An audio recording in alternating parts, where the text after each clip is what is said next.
Okay, so bilingual education is beneficial and necessary in today's education. English language learners are failing in schools and in society because of the poor programs. A limited English proficient person, LEP, does not speak English as a primary language and therefore has a limited ability to read, speak, write, or even understand the English language. With this being a fact, how is an LEP student supposed to be able to learn in an English-only classroom? Take a minute to put yourself in the situation of these students. Say you are an English student and you only know how to read, write, and speak in English, and you get put in a Spanish-speaking class. And in this class, there is no English instruction whatsoever. How difficult does that sound for you? And does that happen to sway your opinion for these students and how they would succeed? Because for me, it does. I feel that it is unfair and puts these students at a disadvantage from others their age and in their grade level. This is why effective bilingual education is necessary in today's society. I'm obviously for bilingual education because it is essential for these students who are English language learners. One fallacy that education has is that these students only want to speak their native language and not learn English at all. However, these bilingual programs that should be implemented in every school would allow the student to continue with their native language while learning English at the same time to become proficient in both. Debate over bilingual education has dated back to colonial times. In the 18th and 19th century, laws were passed that authorized bilingual education. With this being said, there is a need for bilingual education centuries ago.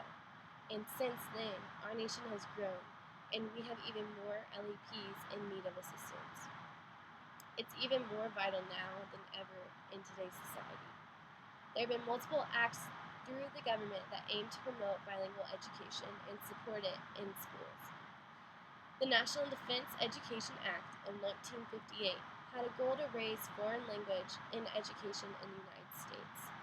Followed by this, the Civil Rights Act fostered linguistic diversity, and the Immigration Act in 1965 brought more language minority students into the classroom. These are just giving more reasons as to why bilingual education is necessary. Finally, in 1968, the Bilingual Education Act was created to help the language minority students in the classrooms. Title VII, being a part of this act, strive to maintain the bilingualism of these students through their education. And this was the first true movement away from the English-only movement.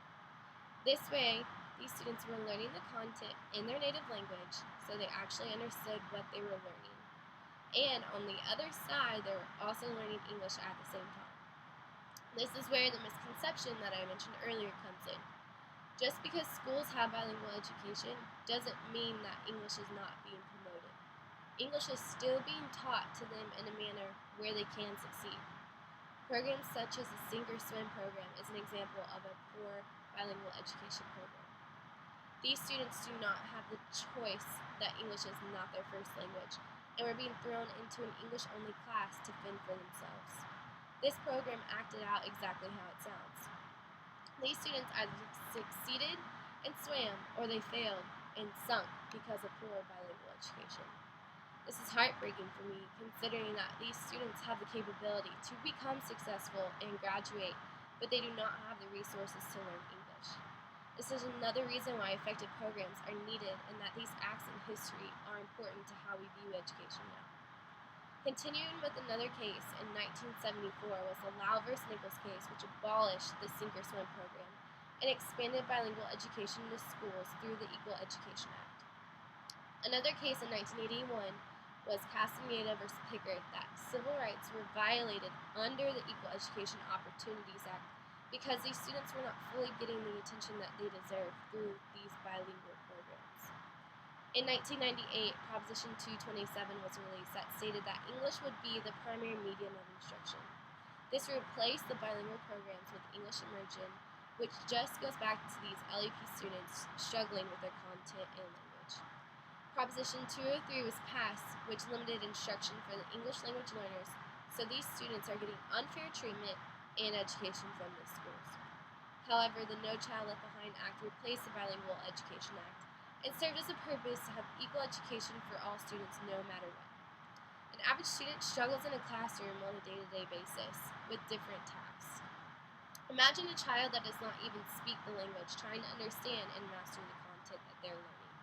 It would be insanely difficult, and this is why we need to not blame them for speaking their native language, but rather assist them by implementing bilingual programs that benefit these students with their content while learning English at the same time.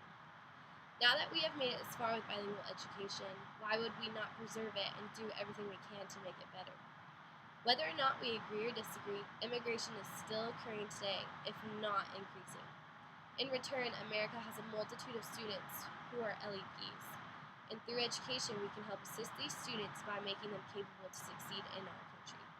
It is not their fault that English is not their first language, so instead of abandoning them to fight for themselves alone, why not help them out to learn English through schools when we have the capability and the resources to? It is not fair to them as individuals to not have the opportunity to learn and succeed in English and become a great attribute to our country.